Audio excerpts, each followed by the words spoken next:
Tu regardes, tu restes, tu fais partie du truc. Ici, on ne fait pas de contenu fast-food. Chaque vidéo est un terrain de jeu, un champ de bataille, une énigme. Tu veux juste cliquer, passe ton chemin. Tu veux comprendre, rire, cogner, réfléchir, alors reste jusqu'au bout. Et si t'es encore là à la fin, t'es pas juste un abonné, t'es un complice. Bonjour, bienvenue à Gilles de Presse. Aujourd'hui, les réseaux sociaux et comment ils influencent ce que tu penses. L'illusion du contrôle.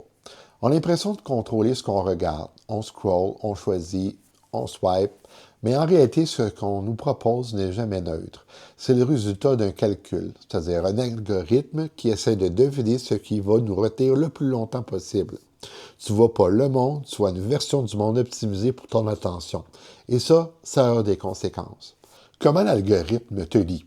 L'algorithme ne te connaît pas comme une personne, il te connaît comme un ensemble de comportements.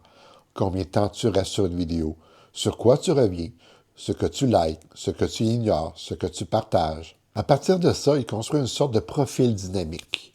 Ce qui te fait réagir, ce qui te met en colère, ce qui te fait rire, ce qui te fait rester. Il te nourrit de plus en plus de ce qui fonctionne. Influence invisible. Les réseaux sociaux ne te disent pas directement quoi penser. Ils font quelque chose de plus subtil. Ils décident à quoi tu penses. Quel sujet occupe ton esprit? Quelle émotion domine ta journée? Si ton fil est rempli de conflits, tu auras l'impression que le monde est en guerre permanente. Si ton fil est rempli de succès, tu auras l'impression d'être en retard sur tout. Si ton fil est rempli de polémiques, tu auras l'impression que tout est scandale. Identité, appartenance, tribu. Les réseaux ne se contentent pas de te montrer des contenus.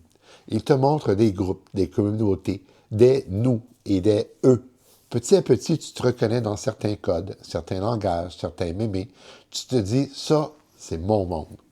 C'est puissant parce qu'on a tous besoin d'appartenance, mais ça peut aussi enfermer. Tu finis par ne voir que des gens qui pensent comme toi et tu oublies que le reste existe et qu'ils sont importants. Reprendre un peu de pouvoir. On ne peut pas désinstaller l'algorithme, mais on peut le nourrir autrement. Chaque fois que tu restes un peu plus longtemps sur un contenu nuancé, chaque fois que tu t'abonnes à quelqu'un qui t'explique plutôt que t'énerve, tu envoies un signal. Tu peux aussi diversifier tes sources, suivre des gens avec qui tu n'es pas toujours d'accord, te donner des moments sans scroll. Ce n'est pas parfait, mais c'est déjà une forme de résistance. C'était Gilles de Presse, merci.